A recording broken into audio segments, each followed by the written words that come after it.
So yeah, we're starting off this year with looking at Standard Bank. I think it's fitting also in the sense of this was if you look at like a 1-year return, the top performing bank for the past year. So just let's get our thoughts what happened a bit and what we think going forward.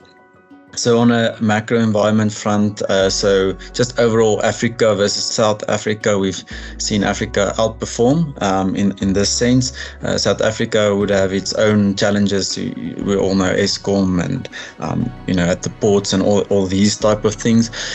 Africa also had just otherwise good growth and a little bit maybe of post-COVID normalization there coming through, and then with the whole world rising interest rates. So on the interest rate front, with interest rates rising, this would have benefited the banks, especially so for Standard Bank, as it's more interest rate sensitive compared to the other local banks that we have.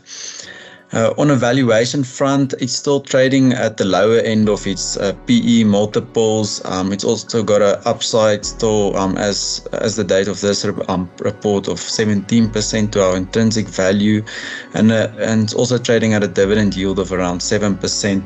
So it's still offering value at the share price that it's trading at. So for that reason, we also maintain our buy recommendation. We would, however, start making it more to the cautionary side, just based on if we go into the net interest or the interest rates decreasing, and then the pressure that might come through on the net interest margins, combined with Standard Bank had some good results in its trading business, which you're not always guaranteed to on the success of that growth going forward. So I think there's still some slight momentum left in the earnings to come, but eventually, as you look further into the future, there's this cautionary element. So that would basically be what would change our mind, or the risks. So if it's trading higher and obviously it's not offering that much value anymore, and then also because of the high Africa exposure, so any deterioration in the Africa countries, including the interest rates declining.